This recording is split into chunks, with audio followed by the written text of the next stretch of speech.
You're going to watch this video because I said so. Welcome to 5-Minute Gospel Reflections. I'm Dr. Ben Safransky. Boy, today's gospel is a tough reading for our world because it is about authority. And as we all know, our culture has become much less authoritarian in the last several decades. Right? We've grown to trust authority less and put less stock in what authorities tell us to do. In addition to that, in recent decades, there have been huge crises among leadership in many facets of culture, including, of course, the abuse crisis in the Catholic Church.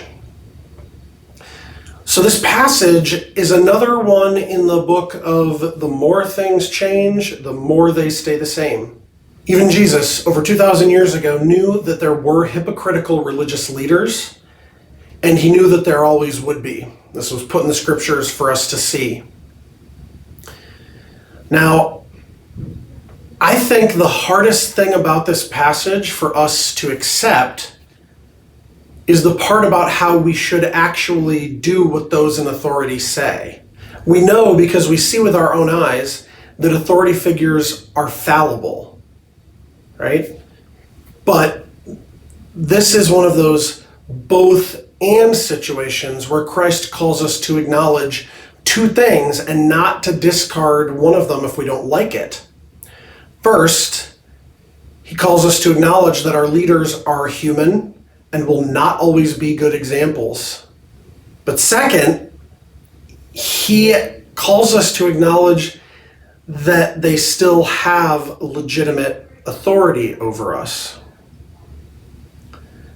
Now, the challenge for the whole Christian community is that under the law of Christ, those who are leaders are supposed to be those who put themselves the lowest, are supposed to be those who are humble, those who don't put burdens on others that they wouldn't carry.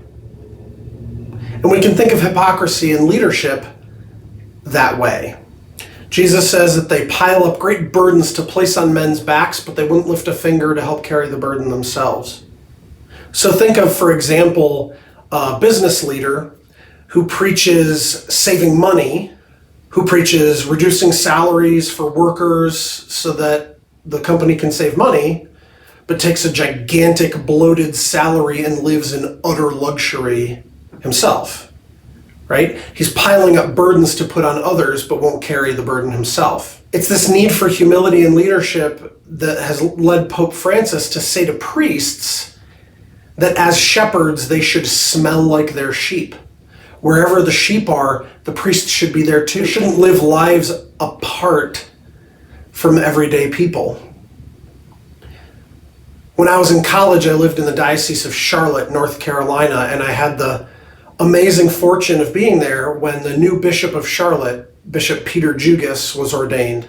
And one of the wonderful things about Bishop Jugas was that as soon as he was made bishop, he sold the bishop's mansion in Charlotte and bought an apartment downtown. That was just an example to all of us in the diocese that he wasn't going to live a different life from the people of the diocese. And I'm not trying to criticize a bishop who lives in a nice bishop's house. There are reasons for that. I just offer that as an example of a way that that shepherd tried to take on the smell of his sheep. So here's the challenge. It's for all of us because almost all of us carry some kind of authority. Unless you're 3 years old watching this video, in which case, welcome. I'm so happy you're watching. But we all have some kind of authority, whether it's in the church, in our families, at work, or even if it's just the authority of age and respect that we hold over those who look up to us. So let's all ask ourselves, in whatever position we have authority in, whom are we serving?